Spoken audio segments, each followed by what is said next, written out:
So yes, we are here, three researchers, Syksy Räsänen, who is from the Helsinki University and whose field is astronomy and cosmology, I think. And Markku Kangaspuro, who is the director of the Alexanderi Institute, which is studying Russia and Eastern countries, Institute, and Anitta Kynsilehto, who is from the Tampere, from the Tampere University Peace Research Institute. So, and I happen to know that you all are also have been so-called activists. I think, you know, this word activist, I was trying to figure the history of activist, the word, and if I am correct, so that the activist came to the public use during the last years of the Russian rule here, when there was the oppression to the Finland from the Russian Tsars. So, and then this word came first time to general use, activists. And then at this day, I think activism is sometimes by media, it's seen only as a sort of a direct action or that kind of thing, that it has also sort of a maybe a bit negative connotation. Because I feel that also, like Tarja was saying, that I think, you know, the political activism, what political parties and members of the political parties, that could be called also activism. So maybe we just take a first round that you introduce yourself and a bit of your background, and I think sort of how would you define activism, and maybe also the how you ended up to be active member of the society besides the research. And maybe Syksy can start, and as we know that your area of research is quite far away from the everyday life.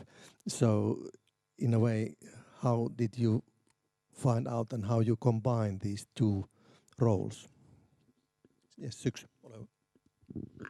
So you want me to comment on how I became an activist and also how I see the connection? But yeah, okay. So yeah, so like many other people, I was radicalized by the Iraq War. Or actually, it was also the September 2001 attacks on Pentagon and the World Trade Center in the United States, which were of course a shock at the time. And then I also realized that I didn't understand why they happened, and I didn't understand why the United States started bombing Afghanistan. I don't mean this like in a moral sense. I just meant that I didn't know what was behind it. Like, why are they doing this? And I thought that okay, maybe I'd better start reading up on research on political science and political history, so that I understand what's going on. So that was one thing, and Noam Chomsky's writings were another. I mean, the Finnish University magazine published essays by Noam Chomsky, and I started reading them, and then found that, okay, so maybe there is a new way to think about this that I have never heard of before. And then also I moved in the UK in 2002, when they were gearing up for the invasion of Iraq, and so living in the UK during the first 3 years of the invasion and the occupation was very politicizing. And as you mentioned, my field is cosmology, so it really has nothing to do with my political activism as such. I mean, activism for me really started very practically. I just felt, especially living in the UK, when the invasion of Iraq was starting, of course, the media was full of the invasion of Iraq, and you see recruitment posters for the military and all this, everybody's talking about it. And then I feel that I have to do something. It was really as basic as that. And then you learn what it is that people are doing and what you can do and make friends and so on. So I think activism is just I see it as action, as a stance where you see yourself as an active participant in the politics for society, rather than as somebody who is following the political events as an outsider. So I think from this point of and I think this understanding ties in with your statement that you can also see, people who are in political parties, party activists as activists, because I think it's the same kind of attitude that you're a participant, you're not an outsider. And I actually felt that this was also good for my. It made it much easier, for example, to live in a warfaring country, because I didn't feel that there were these things happening in society that were imposed on me, but I was actively doing something, this tiny part that I can.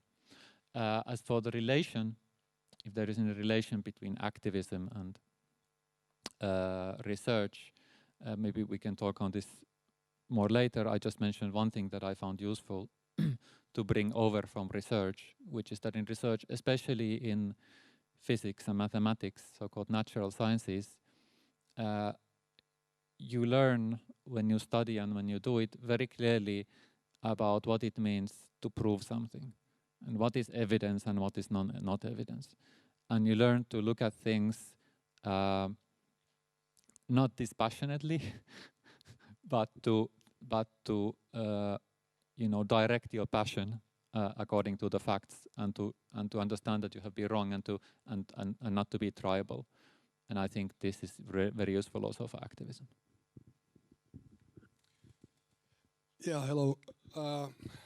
My name is Markku Kangaspuro, and my activism and I would say societal wakening up happened already when I was in school.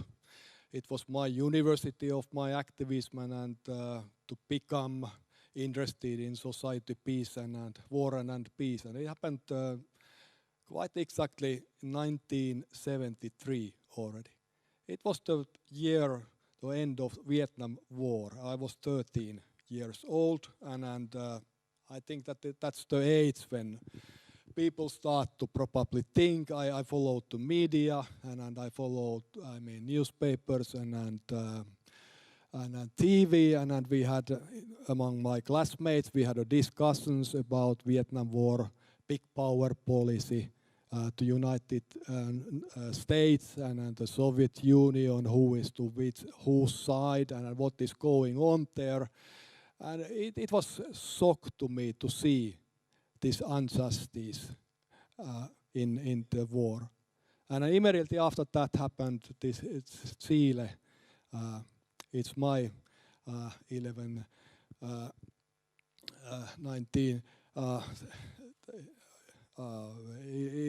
September event.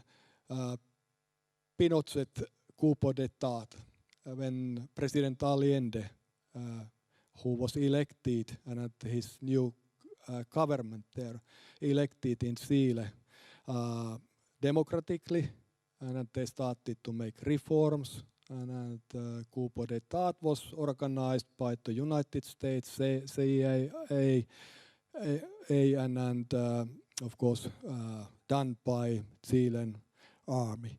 And that was the second question which put me to think that how in the world, how on the earth that kind of events can happen. And we are still speaking about democracy and a democratic world and that kind of things.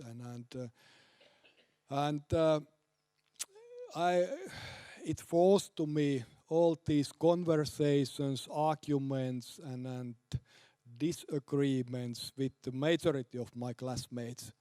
It forced me to find out, like activists, counter-activists, alternative explanations. I mean, reading more, discussing more, and trying to outline what this world is, how it is working, what is superpower politics, what is international politics, and so forth. But at that age, you can't read all the time. You have to do something as well. And in 1970s and also 80s, there was different kind of solidarity movements, school, children's movement, like students' movements, and unions like Teiniliitto, and who organized this taksverkki, solidarity campaigns, collecting money, for example, to Vietnam, to Children's Hospital, and all that. And I was involved, this burning need to do something, to make world better. it forced me to do something, and it was like narcotic in this way that it struck me more far deeper and deeper in this peace movement, solidarity movement, and all these activities. And again, it forced me to justify my activity, to answer these counter arguments and criticism what I got. And yes, this was my first university. After that, I started to study the university. It was history. I was always interested in history and society, how the past has influenced us, and what has happened in the past, and it was quite interesting time. Also, I continued during my university time also in peace movement in Joensuu, peace and solidarity movement, and it was quite natural that I combined my study, the knowledge what I got from the study. I had already understood that knowledge, intelligence is the power, not any kind of violence, and like we nowadays are speaking the university that we have this societal responsibility, and for example University of Helsinki is declaring that it want to make the better world, and that is one of our tasks. I feel that it's very natural way to also to really take it seriously. Use my knowledge, education, and to be active part of the society. And peace movement has been for me natural part to give my own contribution to societal discussion and to try to make a little bit better. Always we have not succeeded, of course, but it doesn't mean that it has been a waste of time. Okay, thank you very much. And yeah, so my name is Anitta Kynsilehto, and I'm Senior Research Fellow at Tampere Peace Research Institute. And now that I've been listening my fellow panelists, I think there are some connections between the significant dates and significant places, and I mean my history entangles with those as well. And my main research field within I work in the Peace Research Institute. My main field of interest is global mobility, human mobility, and I'm also connecting it to global responsibility. So especially with this connection to global responsibility, one might imagine that activism is also part of it, and that's how I want to frame it as well. But how I came to different forms of activism and how I came also to the themes of my study happened also in my early years of I can't remember exactly, was I 12 or 13, 14, but that time was in the early 90s in my small hometown up in the north in Rovaniemi, when there were some of the first asylum seekers were coming to that part of Finland, or the first resettled refugees in that part of Finland, and I came to know them through family networks, and I started to become more acquainted with questions of how this state, how this country, how this society, how this world is treating people unequally based on their skin color and based on the place where they were born. So I had my debates at the class. I was silenced by teachers when I was talking about this, but yes, I wanted to continue, and that was also one reason why I wanted to study. I mean, I wanted to also connect this to my university studies. So when I came to, well, okay, in between I was between high school and university, I spent a year in Marseille in southern France, and there I broadened my, let's say, my human mobility perspective to more questions of undocumented migration. What does it mean to have lived through changes in state structures and different kinds of migration policies that are creating situations where you end up without a legal status and what kinds of hardships this brings to your everyday life. So I came back to Finland. I started my studies in with a major in political science, but doing a lot of anthropology and other social sciences as well. And I wanted to connect everything to this. Most of my studies somehow to this theme, which at the time wasn't that easy because as a specific courses or something, it didn't really exist in my university at the time. So I was improvising quite a bit and trying to learn from other places as well, and that's also why I found it extremely important to develop this form of teaching in the university now that I'm working on that side of the academia for quite some time. And I wanted to say something about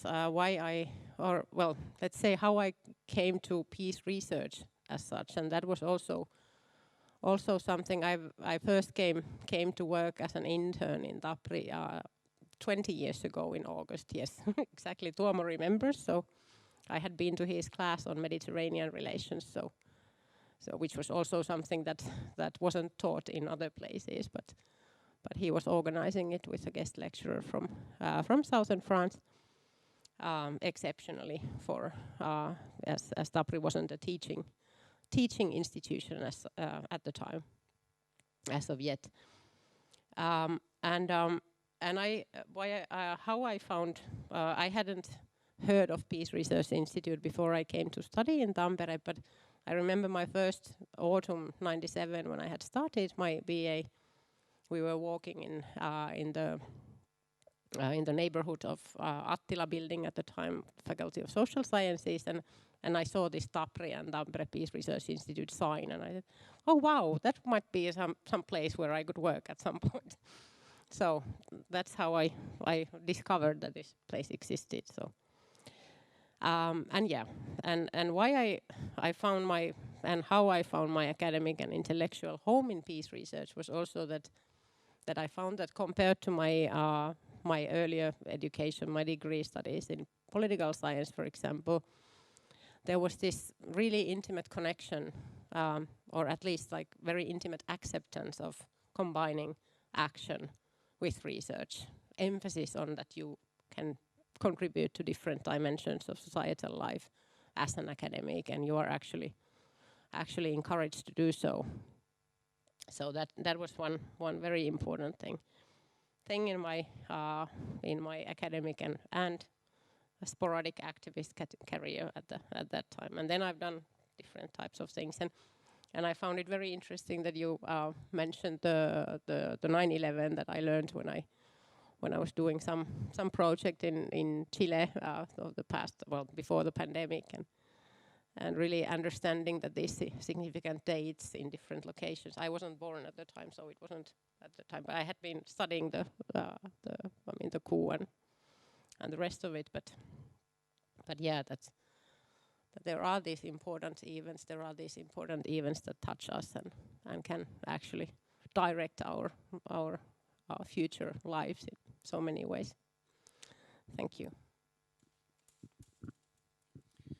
Yes, talking about these important dates, and I think now we can come back to this day in a way that I was wondering whether this 24th of February might bring also that kind of activism, create a new sort of activist generation. And of course we have seen it, and like I would say that, that I think first, all these demonstrations done by the peace movement and by the Ukrainians and Russians living in Finland for the peace, and then of course they became maybe a bit more,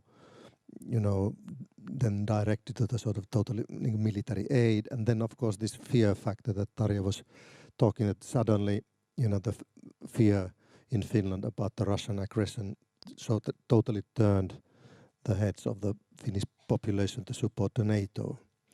But then what was the most positive, I think, activism that many of these people didn't define themselves as activists was the how Finnish society and the people reacted to this refugee crisis. If we compare to 2015, when media and everything was, I mean, the words were totally different. There was like, you know, there will be this tsunami of refugees, all that, and that was totally, that didn't exist anymore. We had twice as much refugees coming.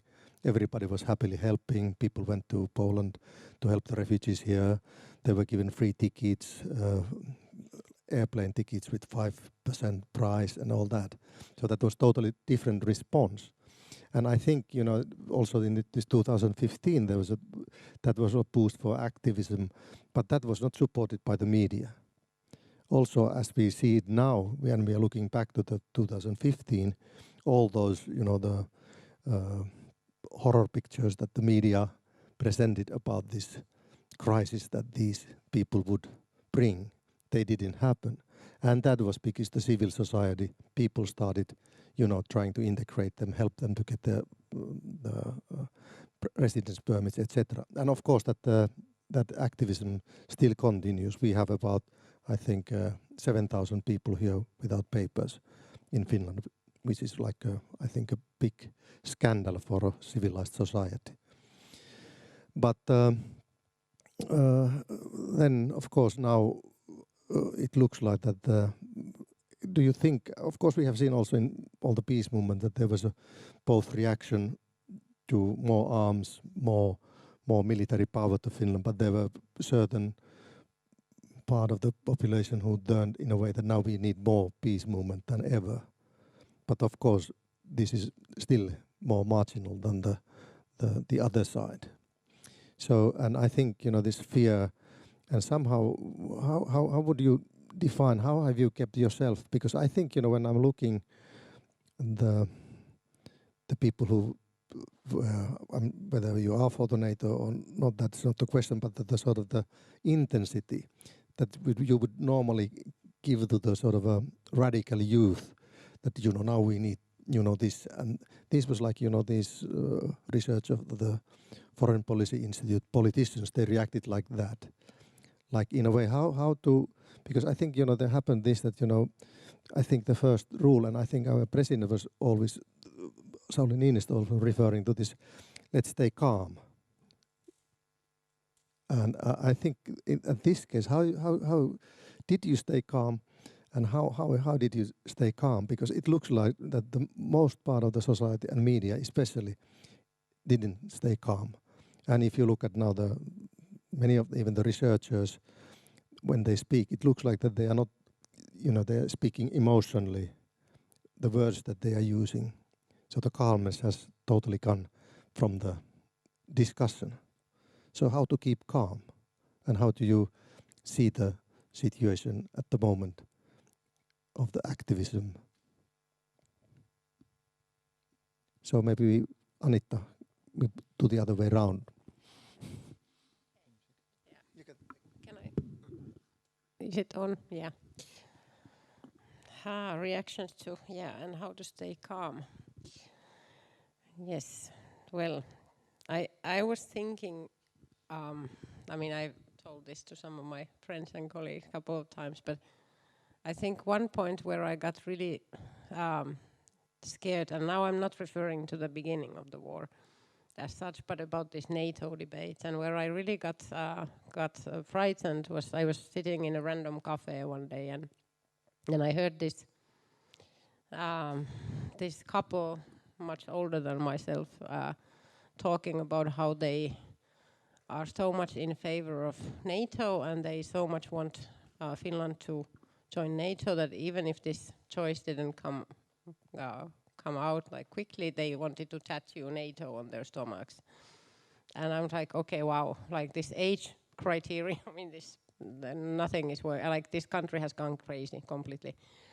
How to stay calm? It wasn't completely easy, of course. To stay calm in a way that in any time when the speed of the events is such that you are trying to understand, like, one thing is like what is going on outside, what are the impacts, what is going on in your more immediate circles, but then also of course that the world didn't stop outside the European context at that time. So there were all these multiple crises going on at the same time, and of course thinking like my main research area is in North Africa, or even like more southwards there, and thinking of already the conditions that the pandemic had created, and the food crisis and the rest of it. So it's like there were all these multiple phenomena taking place at the same time, and then of course some needed immediate reaction and some needed reflection, which is also something that, coming from the research side, I mean, this is what we are sticking to as well, that we need our space for reflection. If I think of I think my main, because again my main focus is on human mobility, on global mobilities. I think in that regard, I gave a little interview the day after the first attack, when the war started, and I said that, well, first of all, it's going to be a long shot mobility issue. I mean, the refugee issue is going to expand. I'm not saying for how long or how many people are moving, because this is like I wouldn't have been able to do that, and no one can really. But learning from earlier experiences that this is going to be happening. Something that I was talking quite a bit with my activist friends who have been doing, I mean, from different countries, who have with whom I've tried to advocate on safe corridors across the Mediterranean for people, and also the activation of the Temporary Protection Directive back in 2015 and back in 2011 and so on. Of course, we were trying also to reflect that, okay, now it's possible. Some of our southern colleagues especially were saying that now it's possible because it's mainly white, blue-eyed, whatever, people who are moving. But then on the other hand, we tried to think that, okay, now it has been activated once. Before that, it was always argued that they have never, it has never been activated. Okay, you've done it once, so you can do it another time when need be. I mean, at least we can use that argument. Whether it works, I have no idea. But yeah, I think like very shortly maybe, I mean, trying to reflect on the things that you can actually influence and what are the ways. I think that's maybe the biggest advice I was trying to stick into. And then, of course, talk to like-minded people and try to talk to broader audiences where this was possible. But also accepting the fact that we don't have answers to everything. I don't know if this responded to what you wanted. Yeah. After Russia attacked Ukraine, it was really difficult to keep calm. Actually, I would say that it went under my skin, partly because of my work community as well in the Alexander Institute. We have a researcher from different countries as well, from Russia and Ukraine, and people took it very seriously, and it was really emotional thing for them, and it shaked really my close working community so deeply, and of course I was more or less responsible also to how to manage this situation, and what to do and how to help my colleagues there, and in this respect I understood that very soon that I became really angry, and I probably not first time, but it was I got emotional reactions this way. But on the other way, of course, I have a second identity as well, and it's the identity of researcher, and the basic thing is always try to distance yourself from the object what you are researching, analyzing. And this is the way how you can still continue to analyze the situation and the development and what is going on. And on the other way as well, although the attack was more or less surprise for the whole international community of my community of researchers. I mean researchers who are doing Russian and Eurasian research. Also so many military analytics. It was for them a surprise that Russia really did it. The other way was that I had been really a long time very worried about the international development, and also not only the development in Russia and its domestic policy and growing authoritarianism of Russian government and Putin, but also politics of the West.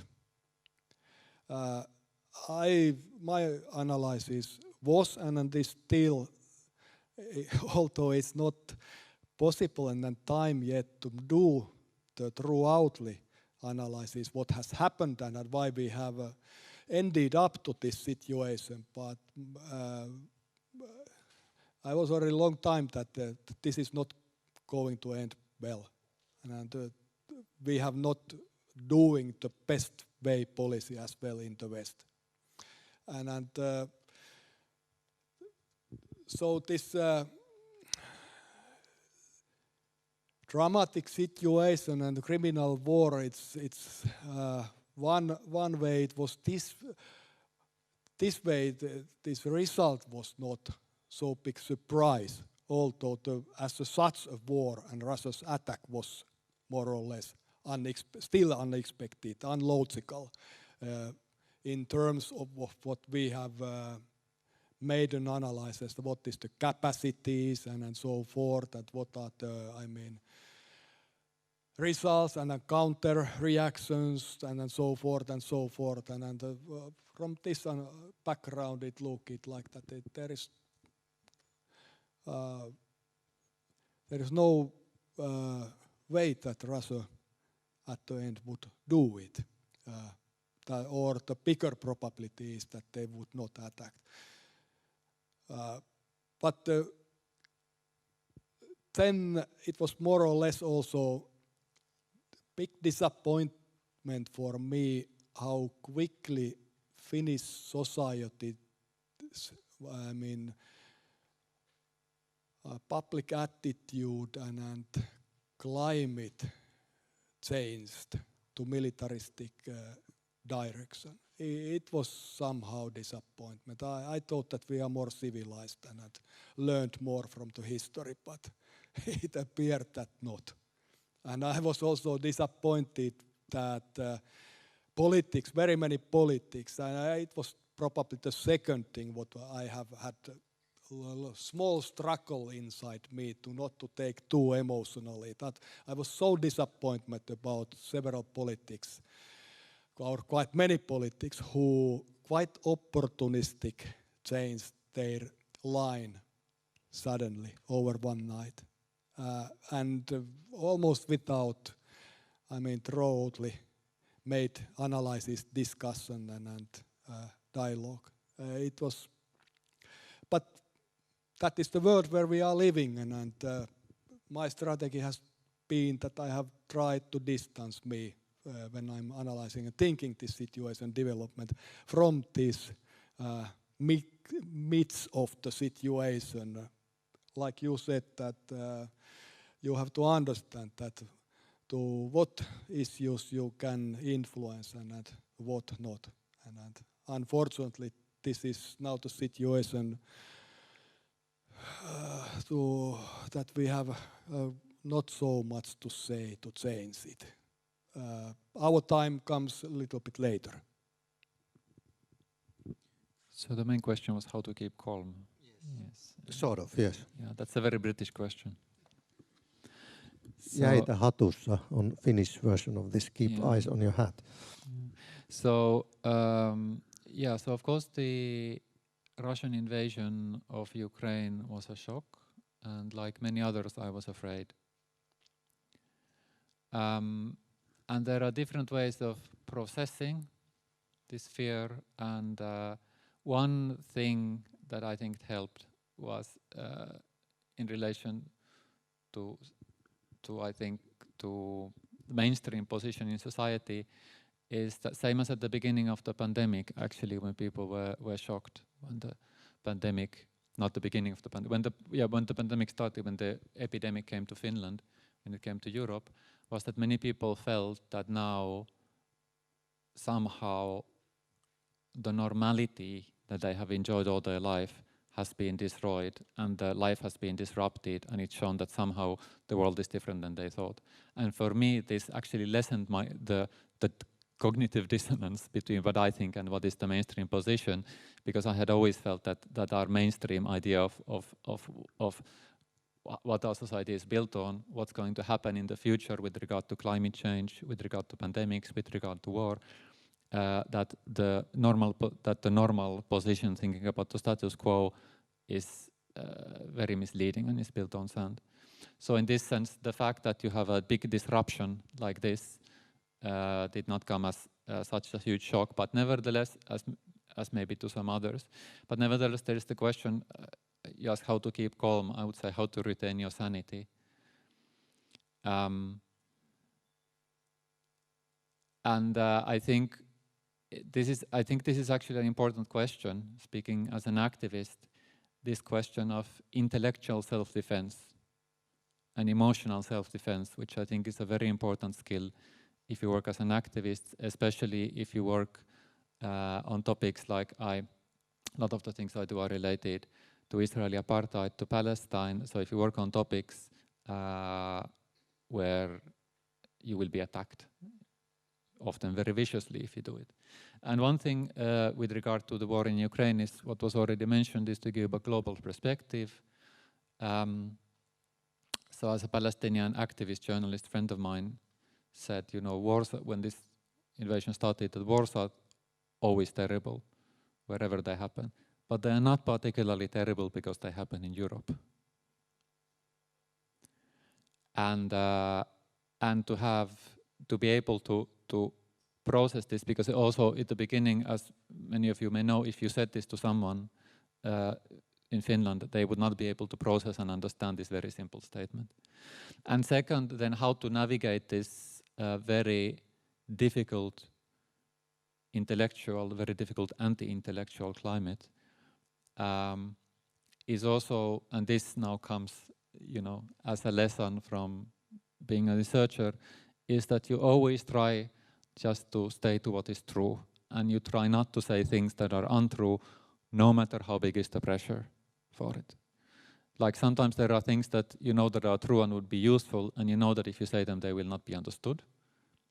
So there is a consideration there, but at the minimum, you try not to propagate any untruths. And when somebody gives you a statement about something, when you're asked to, you know, now, yesterday nobody believed this, but today we absolutely have to believe this, whatever it is.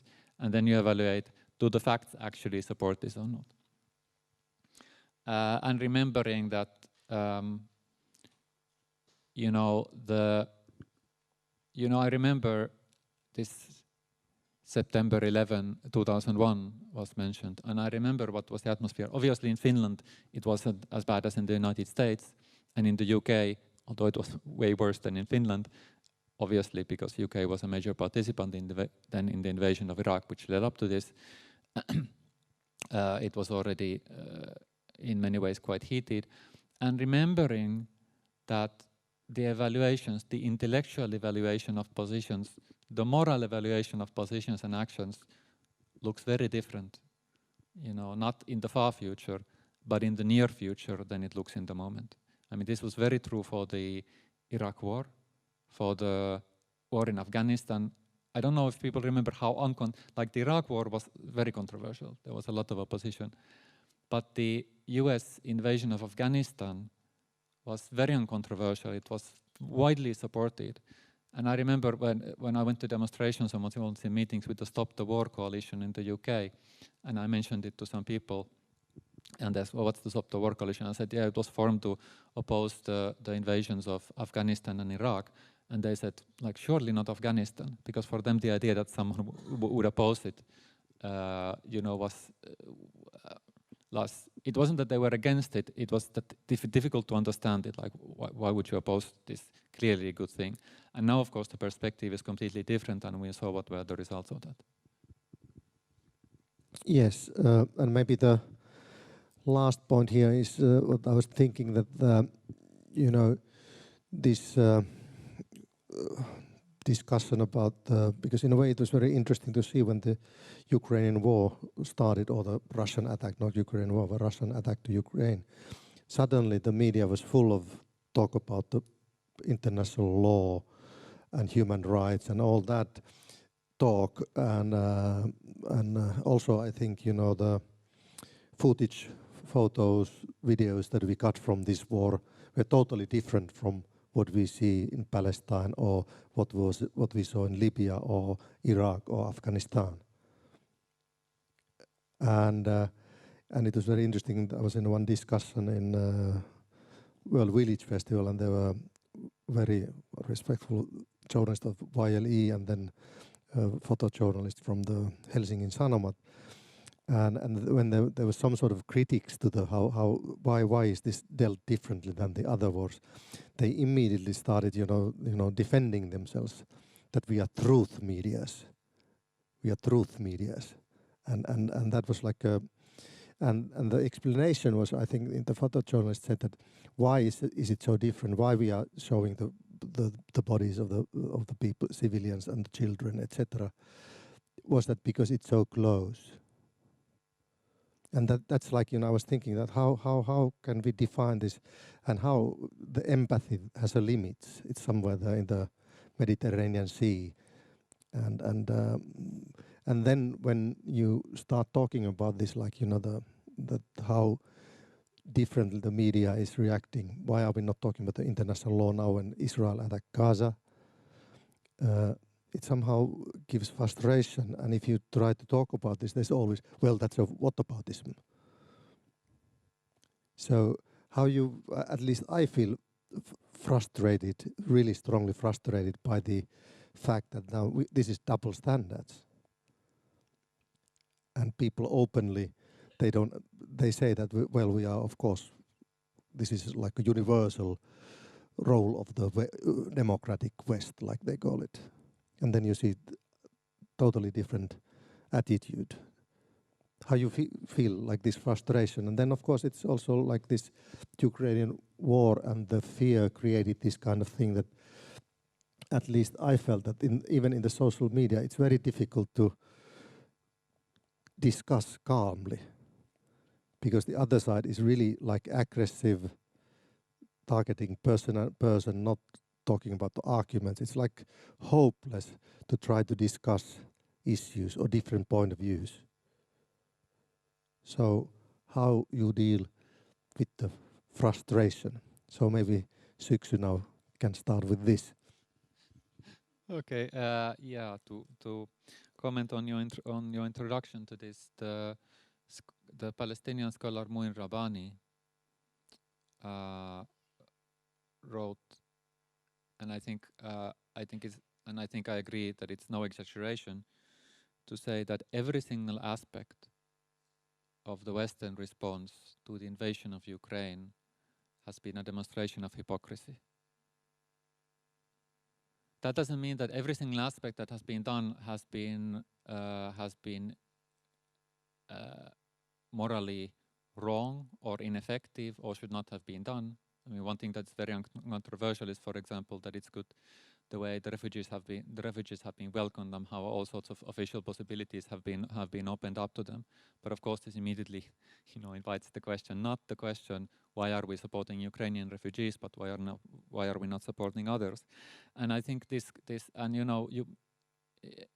it's interesting. There was this widespread ridicule, I think appropriate ridicule, of how in Russia they are not allowed to talk about the war. but instead they have to, the media say that this is a special operation. And of course the Russian media have to do it. Like if you don't do it, you will be fired and you will get into trouble. Now in Finland, it has been the custom for 2 decades not to talk about the Afghan war, at least as regards our participation, but to talk about the operation in Afghanistan. Now, if you look at the bombing of Gaza 2 weeks ago, Yle, the Finnish national broadcaster, said, and this was even Israel this time didn't even try to say that they started it, they bombed it. They said, this is a preventive operation. And the headline of the national broadcaster was, Israel conducts a preventive operation in Gaza. And I think as far as this, and but it's interesting if you look at the reporting on Ukraine, suddenly journalists have discovered that in war civilians are killed. Like sometimes even killed on purpose. Like apparently this is something they never knew before. And it's it's so close. Now in Finland, that's certainly true that there is a emotional impact, immediate impact. That is not there, first of all, because it's close, and secondly, because of Russia, because of historical narratives. But also that this closeness is constructed to the needs of power politics. And you see this very clearly, for example, if you think about Palestine, if you think how Jewish Israelis are constructed in the media and how Palestinians are constructed in the media, then there is a completely different level of closeness that obviously has nothing whatsoever to do with geography. And I think maybe I should let the other panelists have a say. Yeah, the question was about frustration. How do you deal with it? And I don't know how to deal with it. It's just a frustration, but I also trust that when the time goes on, and if you, keep your argumentation, if you have a right argumentation, I still trust on that, and I trust that. The real features of this event and so-called truth also, it pops up later on. I was very satisfied after 20 years when it happened that I lived in Joensuu at that time. I was first or second year student, university student, and at that time university and the city had invited the ambassador of the United States to Joensuu, and he went to the city hall and we organized a demonstration because just 1 week ago we got the news that in Salvador was killed 5 nuns, and it was organized by the intelligence service of the United States. Of course, they denied it, and they said that this is the false information, but we were in the demonstration peace group of the Joensuu, and of course police came and they grabbed me and some others away, and then the university leadership and HR director of our university, he said publicly that, okay, Kangaspuro is the last guy who will be recruited into university ever. About 20 years later on, I was recruited, or let's say it was not 10 years later, and then also appeared even in the Helsingin Sanomat a small information that the new released documents showed that we were right. Sometimes it happens, and I believe that is the process how things are also developing. And what I mean that you have to distance yourself from the crisis and the situation you try to analyze and think. that's a poor way try to manage frustration. Well, I think you are putting us tricky questions. How to stay calm and how to avoid frustration. I mean, seriously, are you sure? No, well, those who know me, I tend to be quite emotional. I mean, I'm showing this diversity of emotions quite easily, and I think fluctuating. I mean, not only now, but it's also in terms of this hypocritical border closure policies across the Mediterranean. I've been somewhat involved in some Palestine activities, and I mean, in different ways.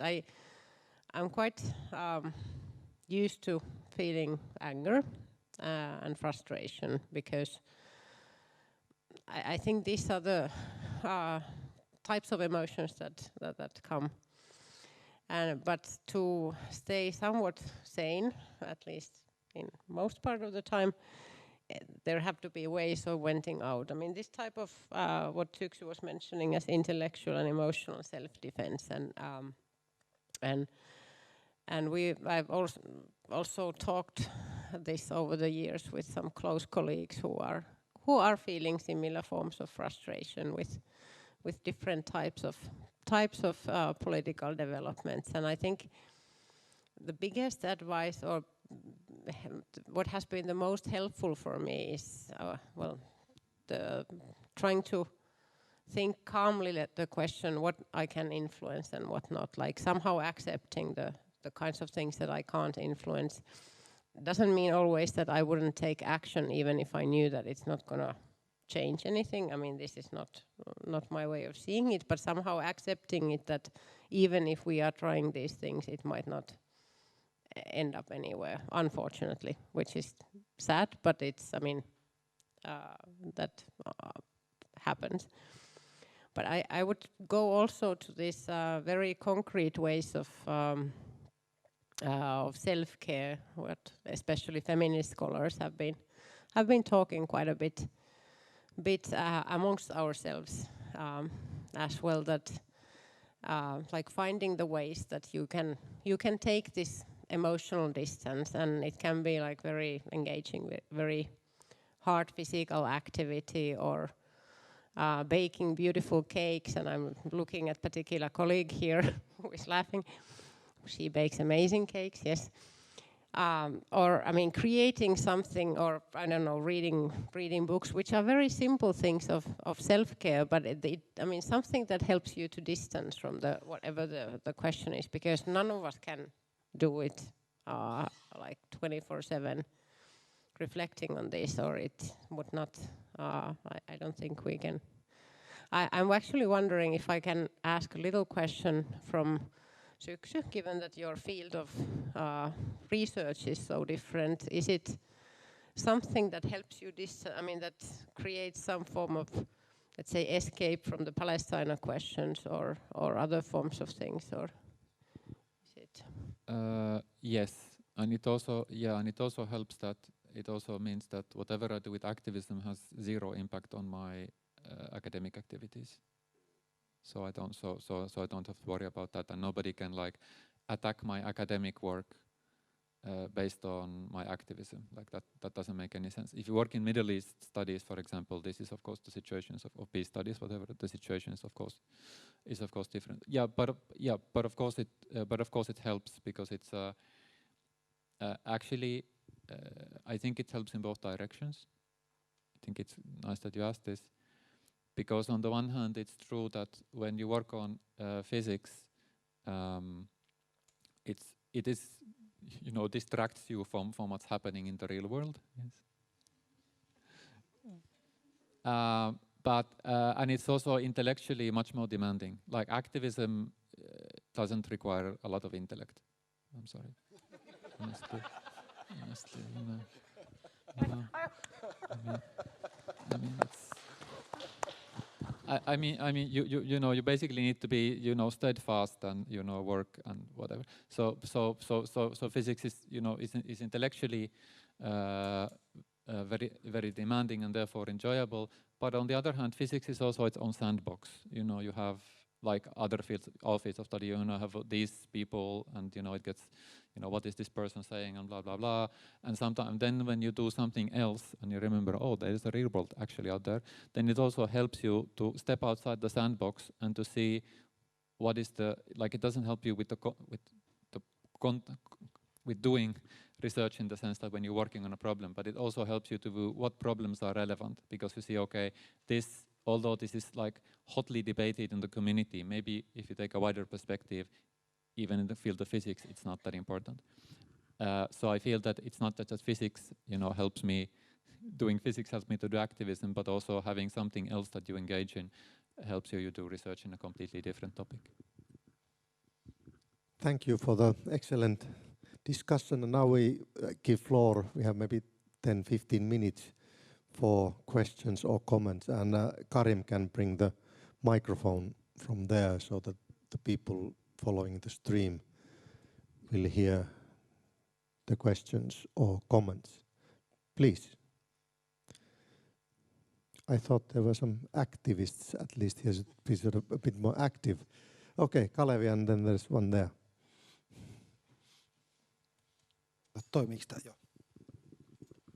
Well, my name is Kalevi Suomela. I used to be chair of Peace Union of Finland before Tarja Kronberg, and before me, the chairperson was Professor Göran von Bunsdorf, who was professor in political science at Helsinki University, and it came to my mind during this, when listening to your very good sort of comments here, something that he said, which I want to share with you.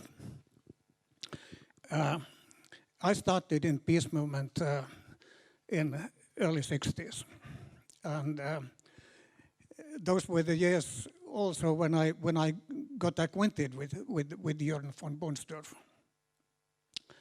I don't remember exactly the year when he said what I want to share with you, but he said that was the time when we, that means the Committee of 100 in Finland, we were demanding that we want to have a peace research institute in Finland. There was already at that time, there was a peace research institute in Oslo. That was the first one in the world. And our demand was that we must get the peace research institute in Finland also. It was a long fight. Eventually we won it, but it took the whole 60s. Institute was founded 72, if I. The decision was done in 69. Yeah. Okay. It was a long fight, but we won it. Well, coming back to Professor Bunsdorf, he said that when you think about peace research, you can take an analogy to medical science. In medical science, health is a value shared by all people all over the world. Medical science, that's a good thing. But peace was very, very problematic, especially still in early 60s, because Finland had been fighting a war and sort of won it, or at least was saved. and of course, most Finns thought that it was not because we were swearing in the name of peace, but because we were fighting on the front and keeping the Russians out so that we could have an honorable peace. That was the mood. Peace was not a very good word at those times. And I think that this is one of the basic issues, actually. After those years, peace has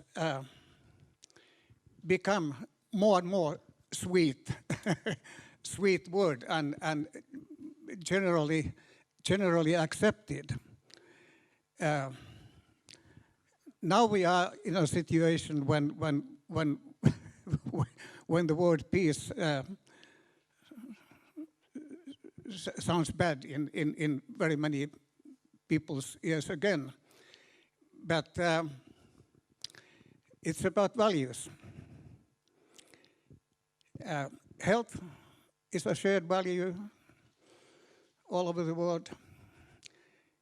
Peace is a value which we are still fighting for. And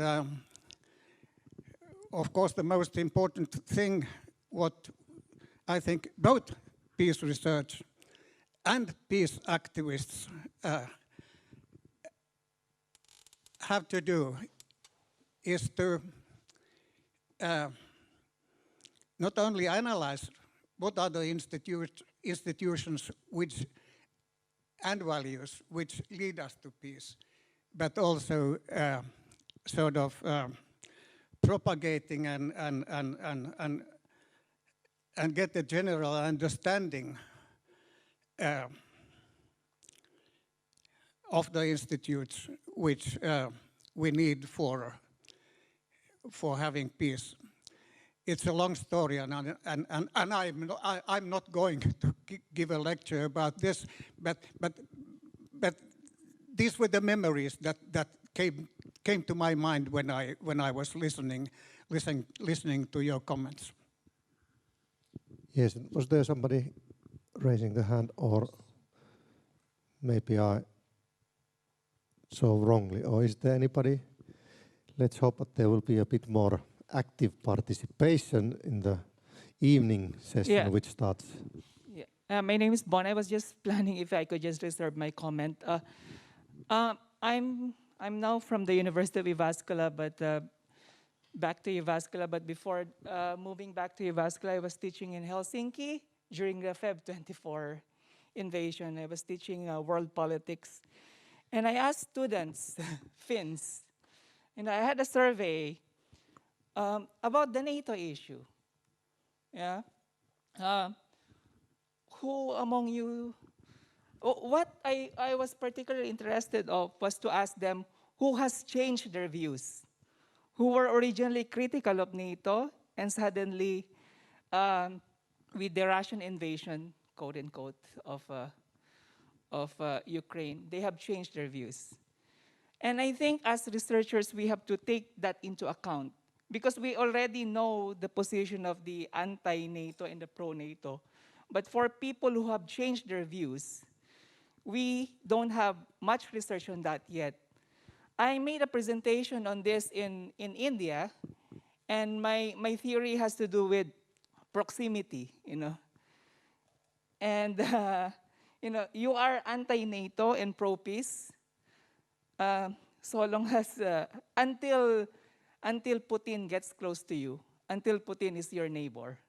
So that's just my own hypothesis. Because I've also encountered previous peace activists who I know were critical of NATO, who have been very supportive now of Finnish membership. So we really have to take that into account. And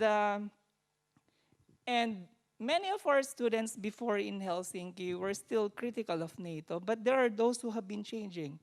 Actually, in my class, about 20 master students, just raising hands, many were in favor, just in my own class. Yeah?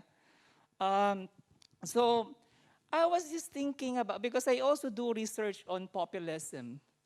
And what interests me more now is the process of consciousness formation. How do we form our political consciousness as activists? I've been telling my students, just like what Temo was mentioning, your question about time. I was also like Syksy. I was an anti-Iraq war activist. I did my political science opposing the Iraq war, and then I was even educated on security development nexus. So many of my classmates in political science, international relations, were into security studies. Yeah, but then I was the one who is much more left-wing. And many of my classmates and cohort at that time, they moved to the more lucrative security studies, working for think tanks. Yeah, so Anitta was mentioning something about this. It's not really just your environment. Socialization is very important. What do you do after graduation? I think the next session with the youth would be very important for us to have some reflection on this, because we've been exposed to to the same period, Iraq war, Afghan war, but then they proceeded to really wanting to work for NATO, wanting to work for all these policy hawks. There's really something that is much more influential in creating a consciousness to be an activist. And I think because as academics, we're not allowed really to recruit students. We are there to inspire students with ideas. But it's very important for us activists to not forget, the art of recruitment. We really have to enlarge the mass base, to recruit activists, especially the youth and students, because those are critical formative years. And I must say that Finland should be very careful about the situation now because of the Feb 24 invasion. I was in Denmark. I did my PhD there, lived there for 6 years, and I couldn't introduce myself as an activist. And then I did my postdoc in Uvascola. I was introduced by my colleagues to students. Bon is an activist. I couldn't use that in Denmark. If you're aware of what's happening now in Denmark, social sciences are under attack because we're just doing activism and politics rather than proper research.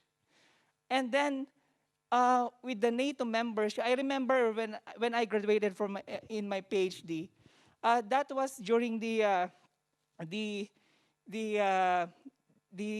attack in Libya. Denmark had supported that. But that was also the time when my university in Denmark was on austerity, freeze hiring. That was the time I graduated. So they had money for war to buy missiles from the Netherlands, but they don't bail out, the universities. So they have money for war, but not for peace researchers. And I think that could also happen in Finnish social sciences. Yeah, because peace researchers nowadays and peace activists are on a defensive. That's why that's kind of, how do you manage frustration? How do you manage this and that disappointment?